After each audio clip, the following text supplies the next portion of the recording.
Shalom, berjumpa lagi dengan saya pada perenungan hari ini tanggal 29 April 2023, hari biasa pekan Paskah ketiga. Saudaraku, mari kita selalu bersyukur di dalam doa kepada Tuhan Allah yang telah selalu memberkati kita, dan juga kita awali pagi yang cerah ini dengan senyuman dan sapaan kepada sesama kita.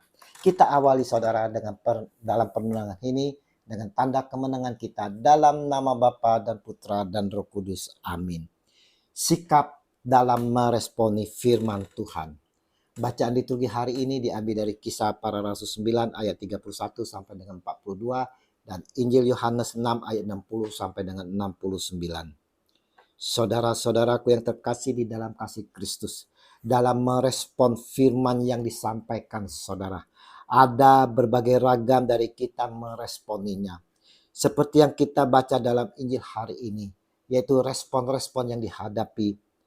Yang pertama, kecewa dan meninggalkan Tuhan. Sesudah mendengar semuanya itu, banyak dari murid-murid Yesus yang berkata, perkataan ini keras, siapakah yang sanggup mendengarkannya? Yohanes 6 ayat 60. Mulai dari waktu itu, banyak murid-muridnya mengundurkan diri dan tidak lagi mengikuti dia. Yohanes 6 ayat 66. Apakah kita juga seperti ini saudara? Kita sering seperti murid-murid yang ini, dikala mendengarkan homili khotbah yang keras saudara, kita tersinggung, kecewa, sakit hati karena menusuk hati kita, karena menyinggung kehidupan kita. Kita merasa sebagai tertuduh, kita terpojok dan dihakimi saudara. Kita tak menyadari homili dan khotbah yang disampaikan itu adalah suara Roh Kudus yang menegur kita. Kita tak terima, kita pun menjauhi dari romo hamba Tuhan. Bahkan kita meninggalkan gereja saudara, meninggalkan persekutuan, bahkan komunitas kita. Inilah saya dulu saudara. Lama sekali waktu itu ketika mendengarkan pewartaan dari seorang ibu, saya merasa tertuduh dan sakit hati. Saya benci dengan ibu pewarta ini saudara. Saya menjauh, bahkan saya meninggalkan komunitas dan gereja. Sesungguhnya siapa yang kita cari di gereja saudara? Demikian murid-murid Yesus yang pergi meninggalkan Yesus. Mereka kecewa karena apa yang dikatakan Yesus tidak sesuai dengan kebenaran yang selama ini mereka pegang saudara. Sesuatu yang bertentangan dengan kebenaran yang selama ini mereka tahu. Mereka tidak dapat menerima bahwa Yesus adalah Mesias yang datang dari Allah, yang digambarkan Yesus sebagai roti hidup yang harus menderita. Demikian juga bagi orang Kristen masa kini. Sebagian orang sudah memiliki kebenaran diri sendiri masing-masing yang telah dipegang dalam waktu yang lama. Padahal itu bertentangan dengan kebenaran firman Tuhan saudara. Ketika mendengarkan firman yang bertentangan dengan kebenaran diri sendiri itu, maka biasanya orang tersebut akan menolak firman dan tetap berpegang pada kebenarannya sendiri. Dan selalu mencari pembenaran-pembenaran sendiri. Misalkan saja saudara, kebenaran diri sendiri mengenai bohong putih. Sebagian orang menganggap bahwa berbohong demi kebaikan adalah tidak apa-apa. Hal ini sudah tertanam dalam hati orang yang memegang kebenaran itu sejak dahulu, sejak kecil saudara. Suatu ketika firman Tuhan disampaikan bahwa bohong tetaplah bohong, mereka tidak menerima. Apapun tujuannya, sekalipun untuk kebaikan, bohong adalah dosa saudaraku. Bahkan orang yang suka bohong telah menjadikan iblis bapaknya. Sebab iblis adalah bapa segala dusta. Namun, bila seseorang telah menganggap bahwa bohong putih adalah benar, maka dia akan sulit menerima kebenaran bahwa bohong apapun tujuannya adalah dosa. Ingat itu saudara. Kemudian bisa jadi dia akan menjadi kecewa dan meninggalkan Tuhan. Nah, Bagaimana dengan kita, saudara? Adakah kita memiliki kebenaran-kebenaran diri sendiri yang bertentangan dengan firman? Maukah kita dikoreksi oleh firman Tuhan dan tidak bersandar kepada pengertian-pengertian kita sendiri? Milikilah hati dan pikiran yang terbuka ketika mendengarkan firman. Walaupun firman itu keras, saudara. Milikilah kerendahan hati untuk mau diubah, untuk mau diproses oleh firman itu. Yang kedua, saudaraku yang terkasih, meresponi firman Tuhan, yaitu percaya dan mengakui kebenaran firman Tuhan. Setelah banyak di antara murid yang kecewa dan mengundurkan diri, Yesus bertanya kepada ke-12 murid Yesus. Simon Petrus menjawab mewakili murid yang lain dan berkata bahwa mereka percaya kepada Yesus.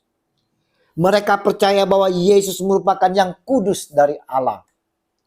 Respon percaya dan mengakui kebenaran firman ini, saudara, dilakukan oleh Petrus.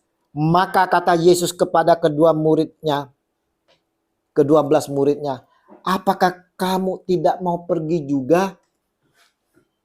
Jawab Simon Petrus kepadanya, Tuhan, kepada siapakah kami akan pergi?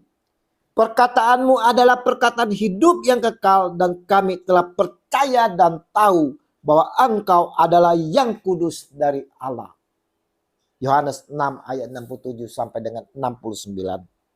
Saudaraku, kepercayaan Petrus bukanlah kepercayaan yang muncul begitu saja, saudara. Kepercayaan itu dibangun di atas dasar persekutuan dengan Tuhan. Petrus merupakan bagian dari ke-12 murid utama Yesus, di mana mereka senantiasa bersama. Mereka memiliki komunitas dan persekutuan yang baik dengan Yesus, saudara. Demikian juga kehidupan kita. Persekutuan dan kedekatan kita dengan Tuhan akan menentukan bagaimana sikap kita terhadap firman yang disampaikan kepada kita. Orang yang mengenal dan memiliki persekutuan yang erat dengan Tuhan akan lebih dapat percaya dan menerima firman Tuhan sebagai kebenaran. Sekalipun firman itu menyakiti atau menusuk di dalam kehidupan dia. Dan itulah teguran Tuhan melalui firman itu. Yang ketiga, saudara, sikap untuk menerima firman Tuhan adalah sikap seolah percaya padahal tidak. Sikap ini dapat kita lihat di dalam diri Yudas Iskariot, murid Tuhan kita sendiri Yesus Kristus, yang di kemudian hari mengkhianati Yesus. Yudas yang pada waktu itu juga berada di sana, dia seolah diam dan menyetujui jawaban Petrus. Namun Tuhan Yesus mengetahui sampai ke dalam hati seseorang. Yesus tahu apa yang ada di dalam hati Yudas Iskariot. Yesus tahu bahwa ada satu orang di antara ke-12 murid yang tidak percaya bahwa Yesus adalah Mesias sang roti. Dia adalah Yudas Iskariot.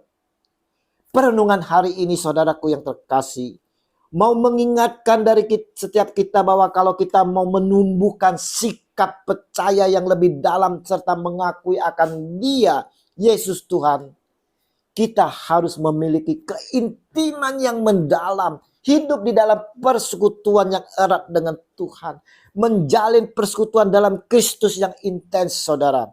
Baik di lingkungan wilayah Kombas, pendalaman Alkitab, persekutuan, dan tentunya puncaknya adalah Ekaristi yang tak dapat dipisahkan dari kehidupan kita yang telah bersatu dengan Kristus. Mari saudara-saudaraku yang terkasih di dalam kasih Kristus, kita mau selalu menjalin hubungan yang erat dalam persekutuan saudara, di dalam persatuan kasih Kristus, sehingga kita semakin dekat dengannya dan semakin percaya yang mendalam dan mengimani sepenuhnya kepada Dia, Tuhan kita Yesus Kristus.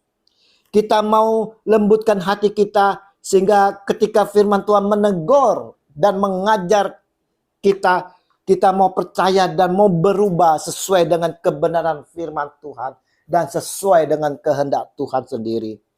Bangun hubungan yang dekat dengan Tuhan, saudara. Bukan hanya terlihat dekat, namun sebenarnya jauh seperti Yudas, saudara. Melainkan benar-benar dekat sekali dengan Tuhan. Dan mengenal Tuhan Yesus secara pribadi. Kasih Yesus yang besar yang selalu menunjukkan kepada kita yang berdosa, memulihkan dan mengampuni kita kini dan sepanjang segala abad. Amin. Dalam nama Bapa dan Putra dan Roh Kudus. Amin. Shalom Aleichem.